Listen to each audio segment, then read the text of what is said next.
이론상 소문 5번째 시간, 천지부모 동포 법률의 본원이요. 이 내용을 가지고 함께 공부를 하시겠습니다.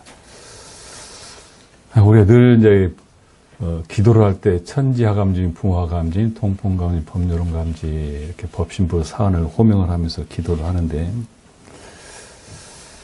제가 이제 원불교에 들어와서 공부를 할 때, 일원이라고 하는 용어, 사막이라고 하는 용어, 그 다음에 사언이라는 용어를 가장 많이 사용하는 것으로 제가 기억이 돼요. 근데 이제 사언을 원불교의 독특한 것이라고 저는 생각을 하고 제가 공부를 했는데 어느 날 불경을 보니까 불경에도 사언이 나오더라는 거죠. 처음 공부할 때는 원불교만의 모든 독특한 것, 원불교만의 주체성 이런 것을 많이 관심을 가질 때라서 불교에서 사언이 먼저 있었다고 하는 사실에 좀 혼란스러웠어요. 원불교만의 독특한 것이라고 생각을 했는데, 그래서 이제 불교에 사언이 있다는 것은 이제 혼란스러웠는데, 불경에 이제 사언이 나옵니다. 근데 불교의 사언과 원불교 사언이 다르다는 사실을 우리가 알지 않으면은 똑같은 용어라고 생각만 한다면은 원불교의 차이점을 우리가 부각을 시킬 수가 없는데요. 자, 불교의 사언은 무엇일까? 혹시 불교의 사언 들어보신 분 있는가요?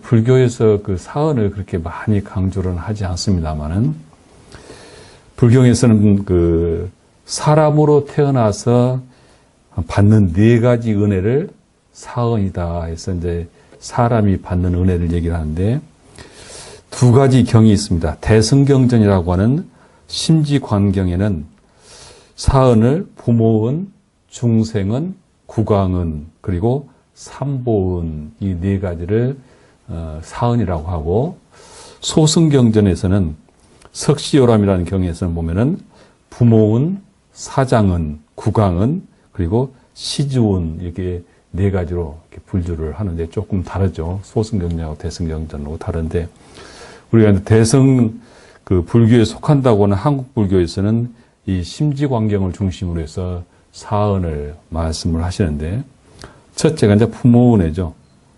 그래서 우리 인간이 받는 은혜 중에서 가장 첫 번째를 부모은이라 하고 우리가 불교의 사언은 모르지만 부모 은중경이라는 책은 많이 들으셨을 거예요. 그래서 부모 은중경에 보면 부모가 얼마나 귀중하고 은혜로운 존재라는 것을 아주 세세곡절하게 이제 밝혀져 있는 것이 부모 은중경이고 이거 창으로도 많이 하죠. 그 다음에 이제 2번째가 중생은입니다. 중생은이라고 하는 것은 부모를 빼놓고 사람한테 입는 은혜를 모두 중생은이다 그렇게 얘기를 해요. 그래서 중생은을 얘기를 하고 그 다음에 국왕은인데 이 국왕은은 오늘날로 해석을 해보면은 나라의 은혜라 그런 뜻이겠죠. 나라가 있음으로써 내가 보호를 받고 해외에 나가서도 대한민국 국민으로서 국가로부터 보호를 받는 이런 은혜죠. 그래서 이제 불교가 호국불교라는 용어를 사용하고 대체적으로 불교의 흐름이 늘 집권 당하고 코드를 맞추는 그런 경향이 대체적으로 있죠. 근데 일부에서는 좀 진보적인 시각을 가지고 있지만 대체적인 시각은 그렇습니다. 근데 이것은 기본적으로 나라라고 하는 것 그리고 이 나라를 통치하는 국왕에 대한 이 은혜라고 하는 것을 이 불교의 경전 속에서 늘 말씀을 하시고 그렇기 때문에 그런 경향성을 가지고 있습니다. 그래서 다른 종교보다는 나라에 대한 귀중함을 강조를 많이 하고 나라의 통치자들에 대한 그런 강조를 하는 것이 불교의 경향성이 있고요. 하나는 이제 삼보의 은혜라 그러죠. 불법성 삼보 은혜. 이것은 이제 불교에서 사언이라 얘기를 합니다. 이 사언을 보면은 우리 이제 원불교 사언과 다르다는 것을 이제 짐작을 하실 텐데요. 우리는 우리가 말하는 은혜라고 하는 것은 이 법계, 이 우주라고 하는 것이 지난번에 우리 덕인이 말씀하셨듯이 왜 꼭 사언이냐 하느냐. 대종사님께서는 이 법계의 존재성을 크게 네 분류로 해서 말씀을 하신 것이죠. 꼭 네 개로만 말을 해야만 된다는 것은 아니고 대장사님께서 보신 보통 우리가 인류가 감지할 수 있는 것은 네 개로 분류를 한 것인데, 이 천지 부모 동포 법률이라고 하는 것이 서로 개별적인 존재가 아니라 서로가 함께 연계되어 있는 상태에서 이 모든 만물이 존재한다는 것을 얘기를 하는데요. 우리 이제 그 과학에서 빅뱅설을 얘기를 하죠. 처음에 무언가가 있었고 그것이 빅뱅이 일어나서 이 천체계가 우주계가 형성되었다. 그래서 이 모든 우주는 하나에서 빅뱅이 돼서 일어났기 때문에 하나에서 출발했다는 것이고, 그럼으로써 이 모든 우주 천체가 생태계나 모든 것들이 하나의 그 기운으로 응해져 있다, 이렇게 얘기를 하는데요. 서가모니 부처님께서는 이 우주 모든 존재 자체를 이것이 있음으로써 저것이 있고 저것이 있으면서 이것이 있다고 하는 연기설을 말씀을 하셨죠. 그래서 모든 존재라고 하는 것은 홀로 존재하는 것이 아니라 무언가 관계 속에서 존재한다, 이런 말씀인데, 이 대종사님께서는 이 연기설에다가 하나를 더 말씀을 하셨어요. 이것이 있으므로 저것이 있고 이것이 있으므로 사이에 그 관계가 은적인 관계로 형성이 되어 있다. 그냥 단순히 이것이 있으면 저것이 있는 것이 아니라 그 관계는 서로 은적인 관계로서 형성이 되어 있고, 그것을 크게 천지, 부모, 동포, 법률이라는 네 가지로서 이제 말씀을 하신 것이죠. 그래서 모든 생명의 원천이고 존재의 근거가 바로 사은에 의해서 이루어지고 있다는 말씀이 이제 원불교의 그 불교의 연기설을 좀 더 확장해서 연기의 존재 그 원리를 말씀하신 거라, 이렇게 생각을 할 수 있습니다. 첫 번째가 이제 우리의 천지은이죠. 자, 천지은이라고 하면 그 태양계를 중심으로 해서 은하계의 모든 관계를 얘기를 하는데, 우리가 태양계만 얘기를 한번 해본다면, 태양이 없다고 한다면 이 지구라고 하는 것이 존재할 수가 없고, 이 지구가 존재할 수 없다고 한다면 나를 중심으로 한 모든 존재가 존재할 수가 없는 것이죠. 그래서 이 태양이라고 하는 것이 우리의 천지은의 가장 기초가 되고 있는데, 태양과의 거리, 적당한 거리가 되어 있고, 그리고 최적의 온도가 있고, 중력과 그리고 은하계와 역학관계, 이런 것들이 거대한 시스템으로 이루어져서 이 천체라는 것이 존재하고 이 지구가 존재하고 그 속에 내가 존재하는 것이죠. 나뿐만 아니라 모든 것들이 그런 관계 속에서 형성되는데, 만일 태양과의 거리가 가까워진다든지 뭐 이런 시스템, 우주의 시스템이 만일 문제가 생긴다면 결국은 이제 지구라고 하는 것도 종말이라고 하는 것을 가져올 수 있고, 이 천체라고 하는 것도 마찬가지죠. 그래서 대종사님께서 이 빅뱅에서 일어나는 이 우주가, 생태계를 포함한 모든 우주가 이 천지라고 하는 용어 속에다 다 용해를 시켜서 이것이 없으면은 이 거대한 시스템이 무너진다면은 존재할 수 없다고 하는 것을 말씀을 하고 있는 것이죠. 그래서 천지 편에 보면은 천지가 없어도 과연 우리가 존재할 수 있을 것인가, 살 수 있을 것인가. 그렇지 않다고 한다면, 없어서는 살 수 없다면 그같이 큰 은혜가 어디 있으리요, 그렇게 말씀을 하시면서 이 천체계 그리고 이 생태계라고 하는 것이 바로 이 천지 은혜에 의해서 생존할 수 있으니 이보다 더 큰 은혜가 어디 있느냐, 이렇게 말씀하시면서 이제 천지은을 말씀을 하셨고요. 자, 부모는 크게 부모는 낳아준 은혜 그리고 키워준 은혜, 이렇게 말씀을 하시면서 나라고 하는 존재가 부모가 없이 어떻게 태어나고 태어났다 하더라도 자력이 없는 우리 몸으로서 이렇게 성장하기는 부모 은혜 없이 어떻게 될 것이냐. 그러니 부모 은혜를 말씀하셨고, 그 다음에 이제 동포은을 말씀하시죠. 동포이라고 하는 것은 우리 인간과의 갖는 그런 동포만을 말하는 것이 아니라 자연 모든 생태계를 하나로 다 말씀을 하시는 것이 이제 원불교의 동포은혜죠. 동포라는 단어는 사람과 사람으로 대충 이해를 하는데, 실제 대종사님께서 말씀하시는 것은 사람과 사람계뿐만 아니라 이런 우리의 모든 생태계의 존재 자체를 다 동포로 이렇게 보신 것이 대종사님의 동포은혜죠. 그래서 우리가 이 지금 특히 이제 생태계를 얘기를 많이 하는데 원불교는 이 생태계라고 하는 존재 자체가 이 나뿐만 아니라 우주를 생성시키고 존속케 하는 아주 귀중한 것이다. 그래서 원불교에서 이 생태계를 특히 교법적으로 관심을 갖지 않을 수 없는 그런 교리적인 입장을 가지고 있죠. 그 다음에 이제 법률론인데, 법률론은 사람들이 제일 이것을 어떻게 은혜로 볼 수가 있느냐, 이제 이런 얘기를 하는 것이 있는데, 첫째로는 그 선지자들이 이 우주의 흐름을 그리고 인간과 동물과의 세계로부터 영적인 세계로 우리 인간을 진화시켜주는 그 역할을 한 그런 분들의 은혜를 법률론이라고 얘기를 할 수 있고 그분들의 가르침이 문명세계를 이루어질 수 있는 이런 것에 의해서 법계의 입법과 그리고 깨달은 각자가 전해준 교법과 그 다음에 우리 인도정의 공정한 법칙이라고 하는 이 사회법을 통칭해서 법률론이라고 얘기를 하는데 우리는 대충 법률 하면은 이제 그 사회법만을 가지고 생각을 하니까 이게 사회법이 어떻게 신앙의 대상이 될 수 있느냐 이런 얘기를 하지만은 여기에는 이제 그 법계의 입법과 성자들을 깨달은 교법과 그리고 인도정의의 공정한 법칙에 의해서 존재를 한다. 이것이 없이 어떻게 과연 우리가 생존을 할 수 있느냐 이런 면에서 없어서는 살 수 없는 은혜라 이렇게 원불교에서 사언을 얘기를 하는 것이죠. 자, 여기까지 우리가 생각을 해보면은 불교의 사언은 윤리의 은혜입니다. 인간이 살아가면서 윤리적으로 받는 은혜고요. 원불교에서 말하는 사언은 신앙의 은입니다.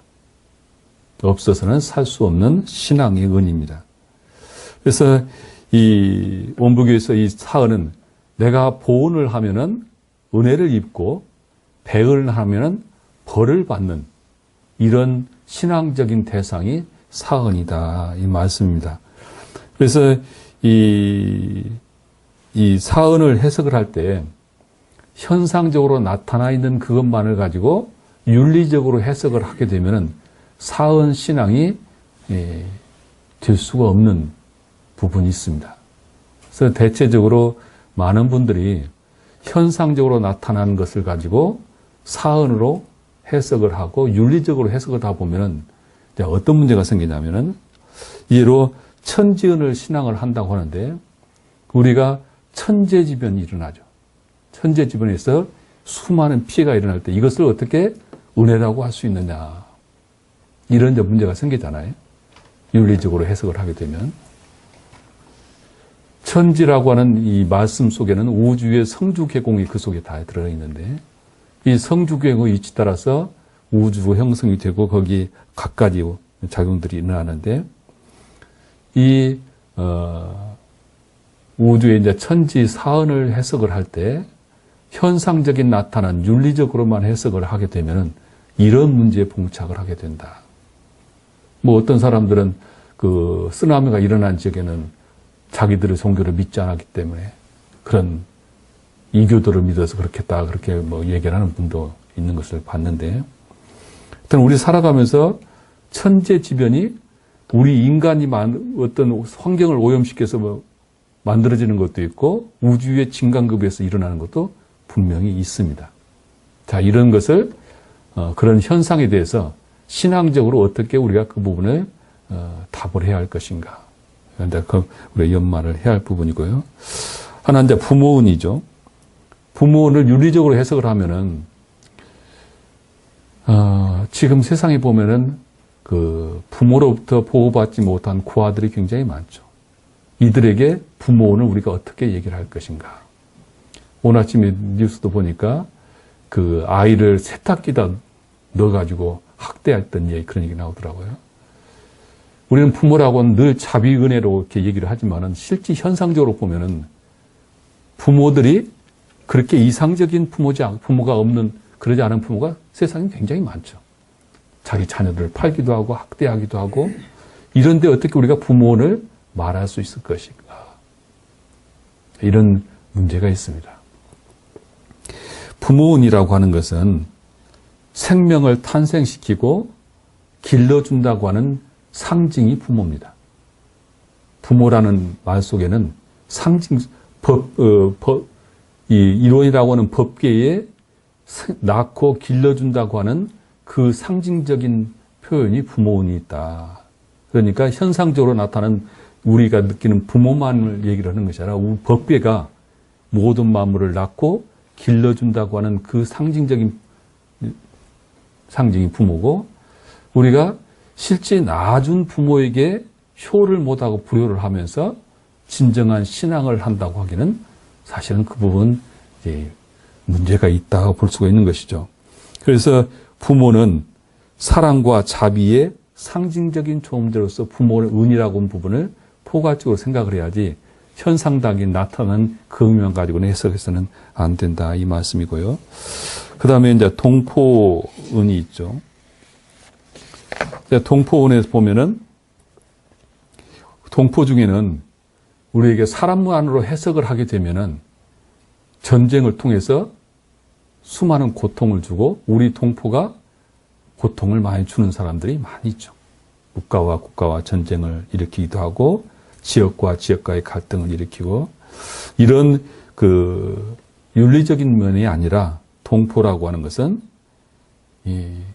그것이 존재하지 않으면 우리가 생명을 유지할 수 없다고 하는 이런 측면에서 이 동포를 해석을 해야 하기 때문에 인간뿐만 아니라 자연, 환경 모든 것들이 함께 공존해서 서로 없어서는 살 수 없는 이런 관계 속에서 동포원을 해석을 해야 한다, 맞습니다. 그리고 법률로는 법률 표현의 강령도 있지만은 수신제가 치국 평천하의 모든 법을 지금 말씀을 하시는데, 이때 이 법률은이 없다고 한다면은 약육강식의 시대가 세상이 될 수밖에 없다.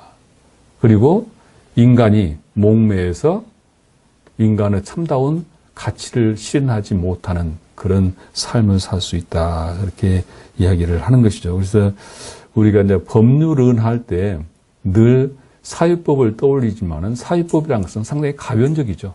시대를 따라서 얼마든지 변할 수 있고, 그렇기 때문에 이제 그것을 그 법률의 신앙의 대상으로 삼는 것이 아니라 앞서 말씀드린 대로 이법과 교법과 그리고 인도 정의의 공정한 법칙을 말씀을 하고 있다는 것을 우리가 이제 이해를 해야 할 것 같습니다. 그래서 우리가 이제 이 사언을 해석을 할 때 윤리적인 측면으로 해석을 하지 말고 늘 신앙의 대상으로서 사언을 해석을 해야 한다, 이 말씀을 드리고요. 그 다음에 본원이라고 하는 말씀인데, 본원이라고 하는 것은 근본이다, 근원이다, 그런 뜻이죠. 이론은 즉 법계는 절대적인 존재로서 무소부지하고 전지전능한 힘을 가지고 있고, 이것이 현상계의 역사를 하면서 나타날 때는 은적인 관계로 나타난다는 것을 말씀을 하셨고, 이 은적인 관계를 우리 인간이 가지고 있는 언어 명상을 빌려서 대종사님께서 천지부모 동포라고 하는 네 가지로 분류를 했는데, 결국은 천지부모 동포가 바로 일원이라고 하는 그 속에서 그 일원을 갖다가 크게 분류를 네 개로 해서 현상적으로 우리가 사언을 일원을 알 수 있도록 말씀하신 것이 사언이다, 그렇게 볼 수가 있습니다. 그래서 만법 규율을, 사언이 만법이라고 한다면 이 만법이 규율이 일원으로 되는 그것이 이제 본원이란 그런 표현이죠. 우리가 이제 만법 규율의 신앙을 한다, 그렇게 얘기를 하고 있고, 다만 이 본원이라는 것을 이해를 할 때 우리가 우리의 조상이 최초의 조상이 있고 그 조상 밑에 자녀들이 있고 이렇게 단계적으로 형성되어 있는 것으로 해서 본원을 해석을 하게 되면은 기독교적인 창조적인 그 해석이 돼요. 근데 이제 이 불교나 원불교는 그렇게 해석을 하면 문제가 돼요. 이게 최초에 하나님께서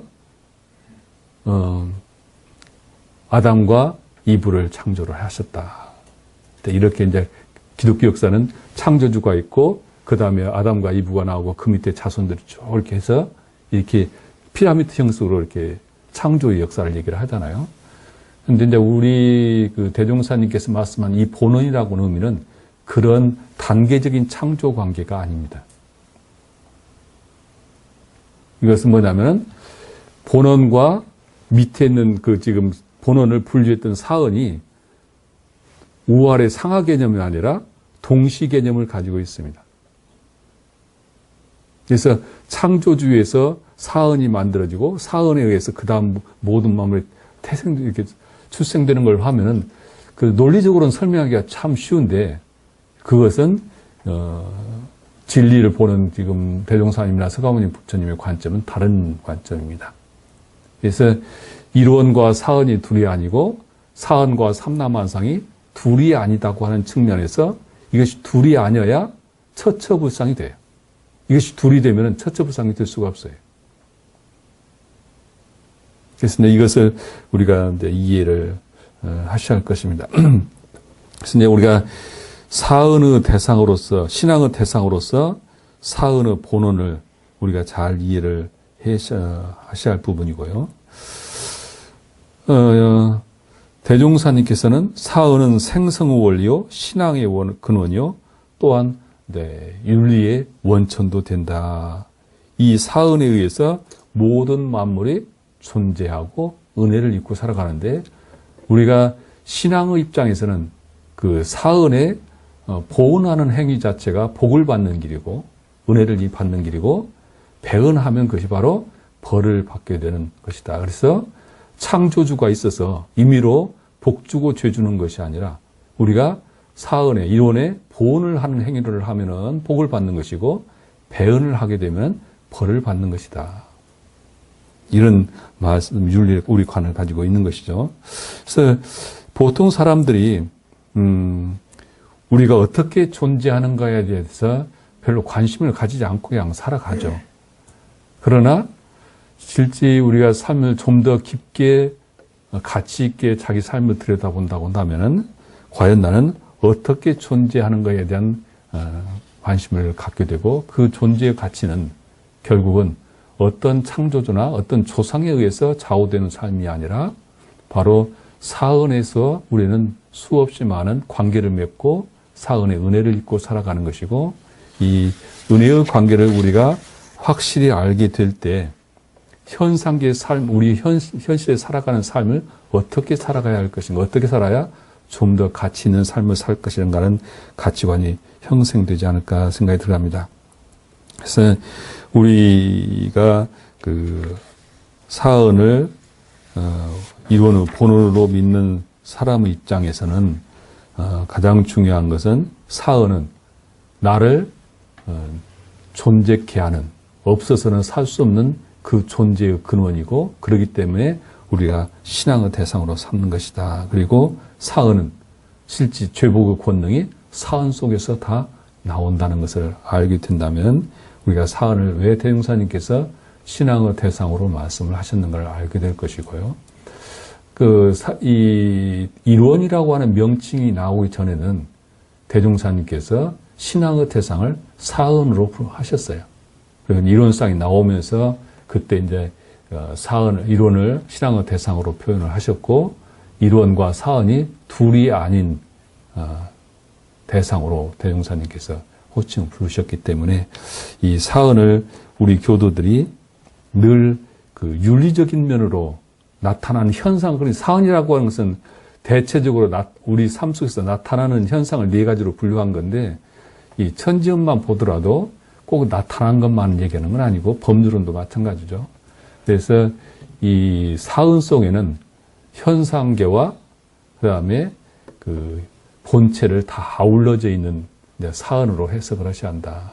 그래서 일원은 최고, 그리고 사은은 용이다 해가지고 이제 해석을 하기도 하는데 이 해석이 잘못되다 보면은 사언은 나타난 소자를 얘기하고 일원은 나타나지 않은 대자를 얘기한다 이렇게 설명을 하는데 논리적으로는 설명하기 쉽지만 그것은 진리를 왜곡하는 그런 설명이기도 합니다. 오늘 여기까지 하시죠. 그래서 오늘 여기까지 하시고 질문이 있으면 하시겠습니다.